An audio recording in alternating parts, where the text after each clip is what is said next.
and thank you for attending our virtual conference today, where teams from the 4020 Management Practicum class can present to you final findings and management plans. Today, our team will be presenting to you Emerald Ash Borer and Riparian Management in Trout Creek. The team consists of myself, Jenna Grant, Rebecca Whiteway, Isabel Gillespie, and Laura Levine.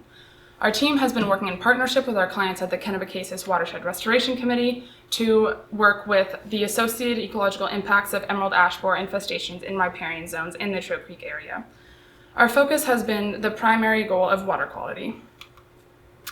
The beautiful Trout Creek is a sub-watershed to the Kennebecasis watershed and is highly attractive to the general public in that it is home to the Sussex Bluff Trails, the Poley Mountain, and the Waterford Waterfalls. In addition, it also creates a beautiful scenic route on the way to the Fundy National Park. This area is also highly attractive to the fishing community in that its water systems are bountiful and rapid, thereby home to many fish species. The Trout Creek is fed primarily by a groundwater system, thereby creating the stream to be brisk and clear. The headwater area is surrounded by rolling hills reaching elevations as high as 350 meters, thereby creating beautiful scenic roads for those driving through. The Trout Creek is located in southeastern New Brunswick near the town of Sussex.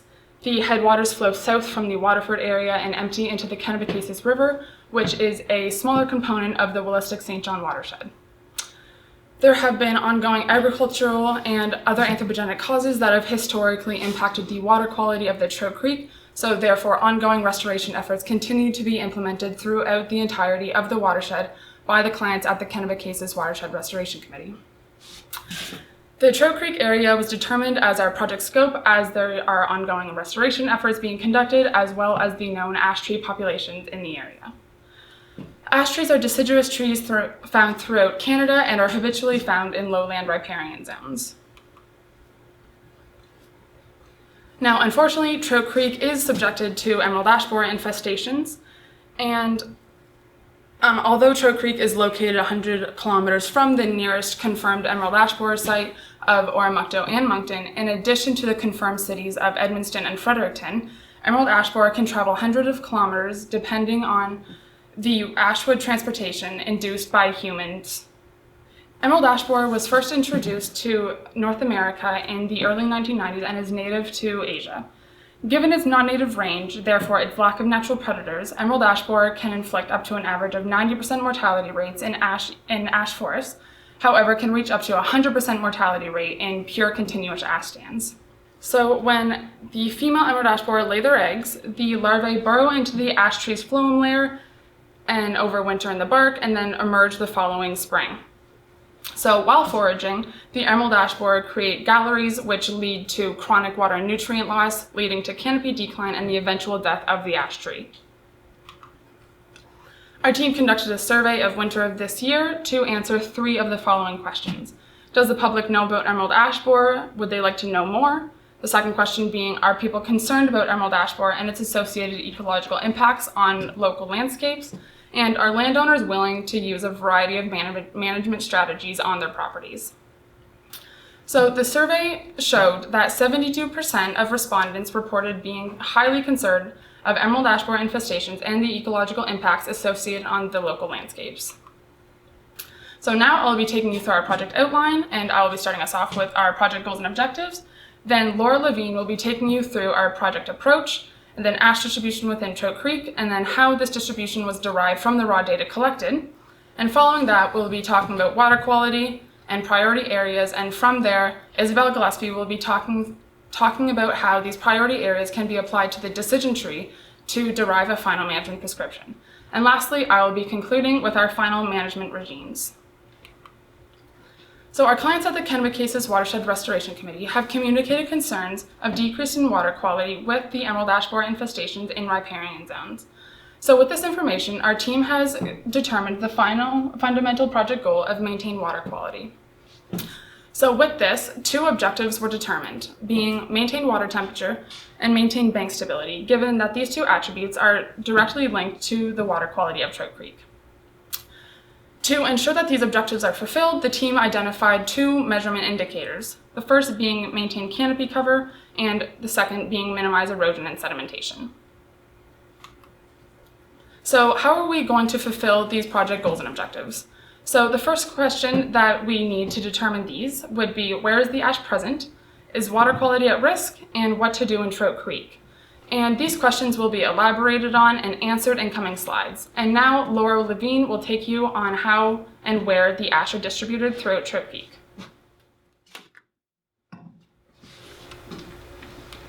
So first I'll be answering the question, where are the ash trees located throughout Trout Creek? So I'm going to start off with our inventory approach. So we first started with an exploration stage where we went to Mill Stream, Smith Creek, and Trout Creek.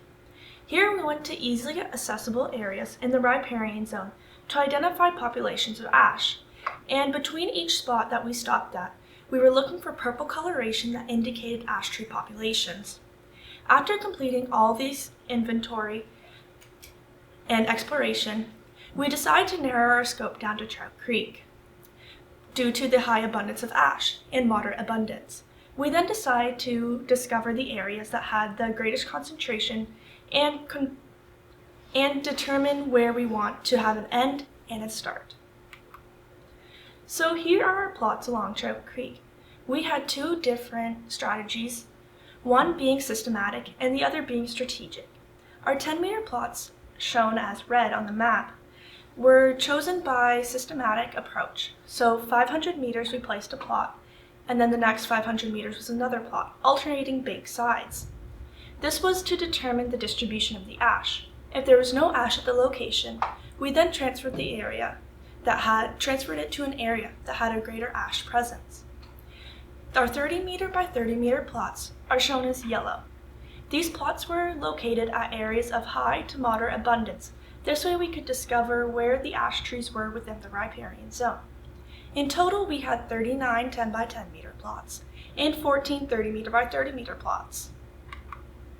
So now we're going to move on to our data collection at each inventory plot.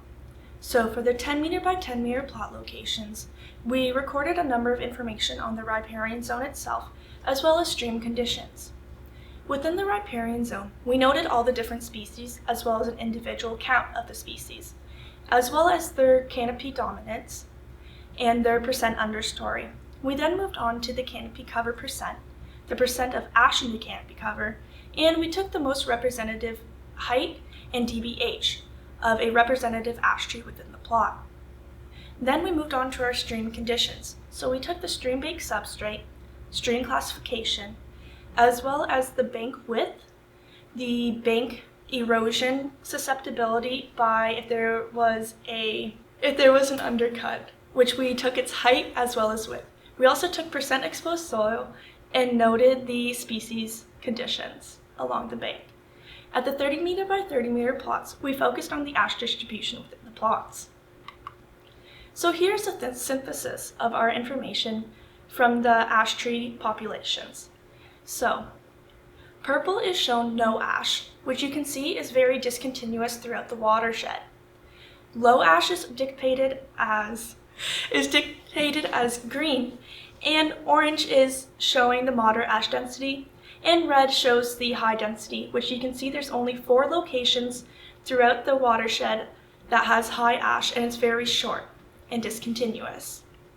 We used a scale-up factor to move the meters squared to acres. The reason why we used acres instead of hectares was to communicate effectively with the public, since land is mostly for sale using acres. So now we're going to look at where the ash trees are within the riparian area. So within the riparian zone, 86% of the ash trees are greater than 10 meters from the stream bank, but within 30 meters. 10% of the ash trees are located within 6 to 10 meters, and then 4% are within 5 meters of the stream bank. So now I'm going to move on to water quality. Is it at risk? If so, how at risk is it? And this is used by creating our different definitions. So how we defined water quality was through temperature and sedimentation. So we use canopy cover to dictate this temperature. So the increase in canopy cover means a more moderate water temperature, and without canopy cover, it means that the water will have direct sunlight hitting it, which will then heat up the water. And certain fish species can tolerate a certain range of water temperatures. And if there's less canopy cover, the water is then heated up, which can push it outside of the native range of that species, which can cause stress or mortality. When there is sedimentation in the water, which is based on stream bank stability and conditions, which then relates to erosion. So when there's an increase of sedimentation, it can cause abrasions to fish eyes as well as fish gills, and it can cover critical habitat. So now I'm going to go through our predictions for water quality within Trout Creek based on emerald ash borer infestation. So we did it through priority areas as well as site impact table, which will be elaborated on in further slides. We also looked at nutrient cycling within an aquatic ecosystem, where the leaf litter of the ash provides nutrients to the water species like benthic and macroinvertebrates. So ash trees have a high abundance of nitrogen in the leaf litter, so without that it can have cascading effects on the different populations within the macro and microinvertebrates. As mentioned earlier, 86% of the ash tree population is located greater than 10 meters from the stream. This means that water quality will be at threat minimally. So only 4% of the ash are within, right along the bank. So it hardly contributes to the stability as well as canopy cover. So permitting that areas are identified as well as managed, there will be no water quality risk. So now I'm going to be moving on to our third question, which is what to do in Trout Creek when an emerald ash borer infestation comes about. So we're going to be talking about the priority map, the decision tree, examples, and our final management plan along with monitoring. So here I'm going to go over our priority map, which indicates areas that are high vulnerability, which need management first, and low or no vulnerability, which is last for management or no management at all. We use 4 components to derive this priority map. So we use exposed soil percent, canopy cover percent, ash tree density, and species richness. Each of these components were then ranged and weighed. A weight of 0 means it's not at risk, and a weight of 3 means it's critically risking the water quality. So if we look at ash tree density, you will see that it is divided into 4 sections, so 4 ranges: none with a weight of 0, high with a weight of 3, moderate or medium with a weight of 2, and low with a weight of 1. This was then all averaged, giving us the overall priority of the area, and noted that ash tree density was weighed higher than the others, since without the ash, there is no risk, and the continuation of ash in a high density area creates connectivity, which influences emerald ash borer concentrations. So looking at the priority ranges, it was of no priority at 0, meaning there is no ash at this location, low being 0 to 1.5, medium 1.5 to 2.5, and high 2.5 to 3. So now I'm going to talk about the map itself. All the information mentioned before was then mapped for each plot location, creating our priority area map. No ash is represented as purple, and which represents 44% of the plots. And it's all distributed throughout, showing that it's not continuous. Low priority is showed as green, and it's only representing 18% of the plots. Our moderate priority is represented as orange, and is 36% of the plots. And our high priority is represented as red, and the only one plot which represents 2% of our total plots is down in the bottom right corner. Here you can see that the majority of the plots are not at risk or are low risk.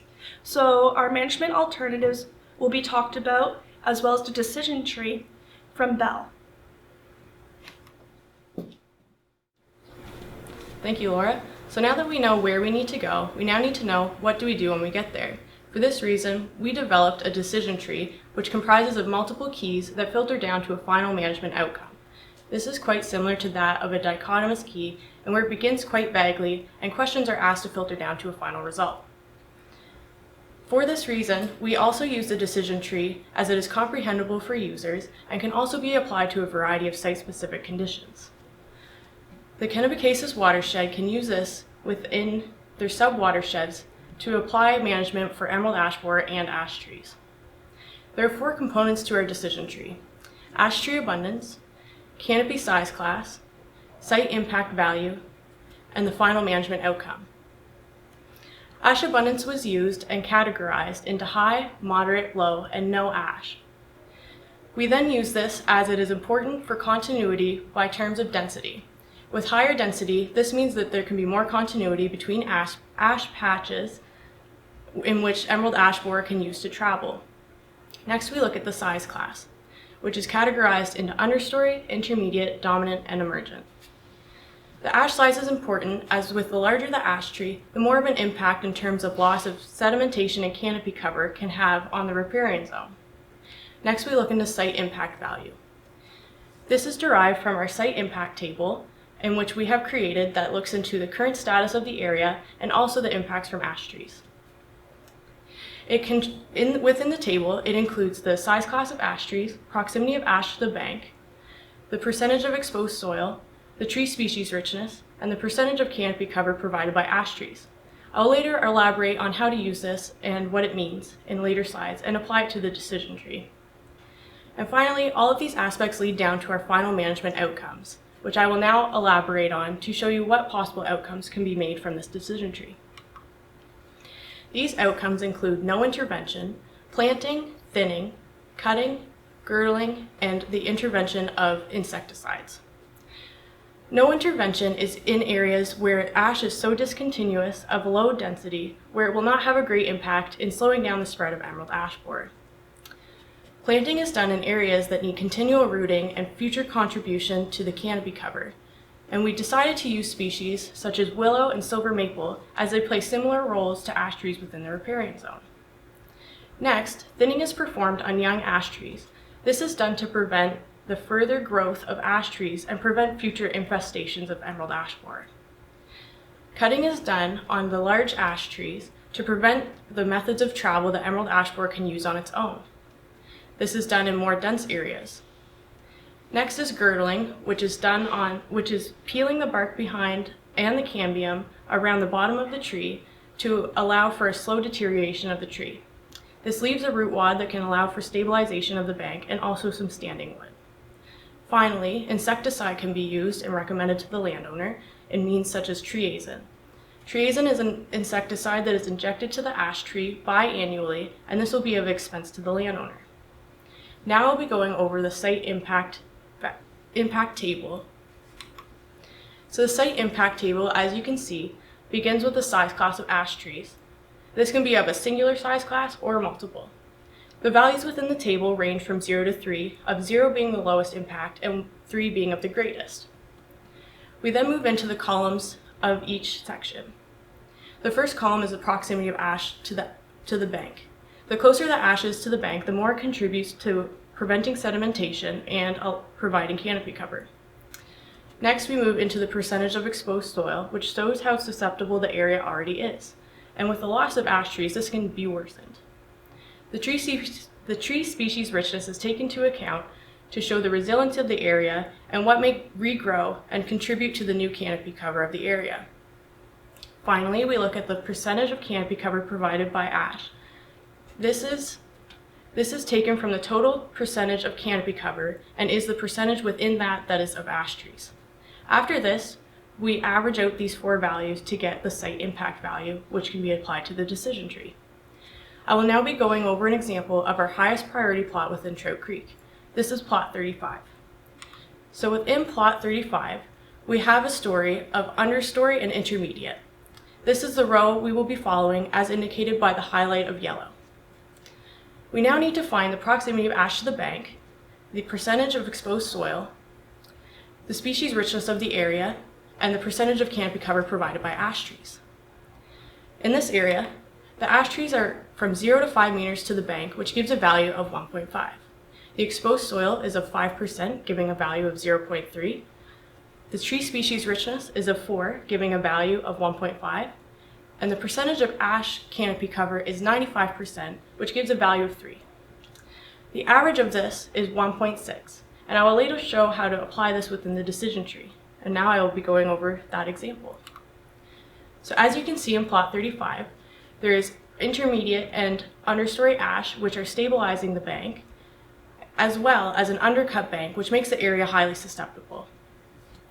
The first key within the decision tree asks the abundance of the ash in the area. Plot 35 was found to have a high amount of ash. This means that there is over 400 stems per acre in this area. This leads us to key 2B.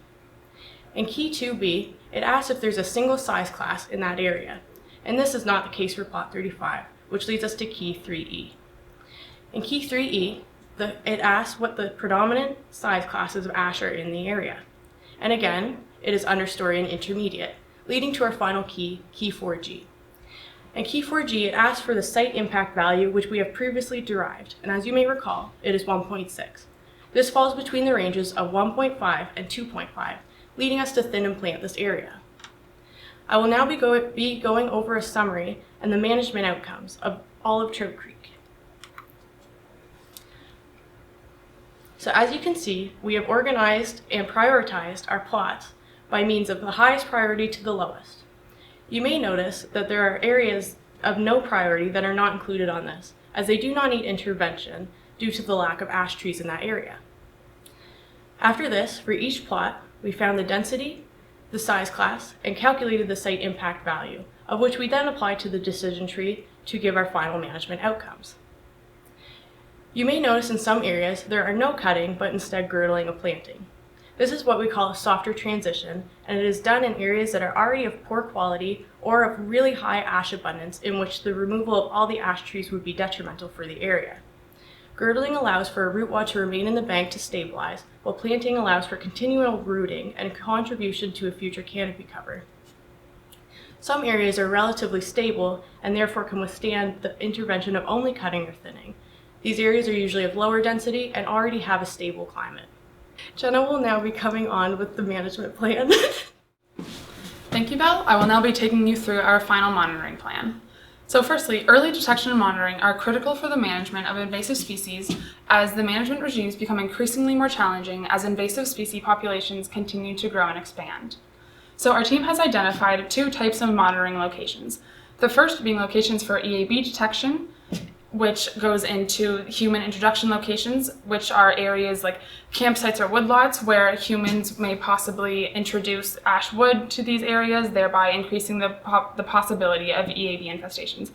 The secondly being high ash densities, since the emerald ash borer will be or is highly attracted to denser ash populations. So today's traps have been tailored to EAB pheromones in different shades of green and purple, as these attributes have been known to be attractive to the emerald ash borer. So as you can see here, our team has produced a monitoring emerald ash borer locations map, of which there are three components. The first being indicated by yellow here, which are human introduction locations. The second indicated by red, which are high ash abundance. And lastly, indicated by purple, are monitoring ash health. So there are three human introduction plot locations indicated by yellow, as I said, and the first one is located within the town of Sussex and has greater rates of human traffic, therefore a greater potential of ashwood transportation. The second is located in the Sussex Bluff Trails and is a beautiful hiking location that is attractive to many tourists, therefore can bring potential for ashwood transportation and emerald ash borer infestations. The third is located in the Waterford Waterfalls region, which in addition to the Sussex Trails, it is also outdoors and highly attractive to the general public and tourists, and can also carry the potential of introducing ash wood to these locations and emerald ash borer infestations. And lastly, the purple data points are evenly distributed throughout the Trout Creek and are areas to monitor ash health. Okay, so next I will be talking to you on how to monitor for ash health with emerald ash borer infestations. So ash stand health is detected easiest in October when the color of the leaves are still a distinctive purple reddish hue.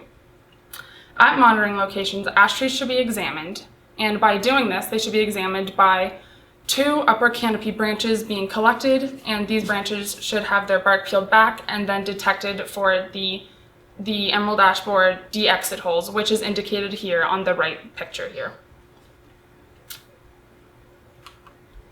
Lastly, we would like to thank all the individuals and the organizations for their contributions throughout the duration of our project, starting with our clients at the Kennebecasis Watershed Restoration Committee and our supervisors, Dr. Ted Needham, Professor Brian Sargent, and then following into Dr. Tom Beckley, Professor Jason Golding, Dr. Joe Nocera, Neville Jones, Chris Spencer, and Travis Nofto.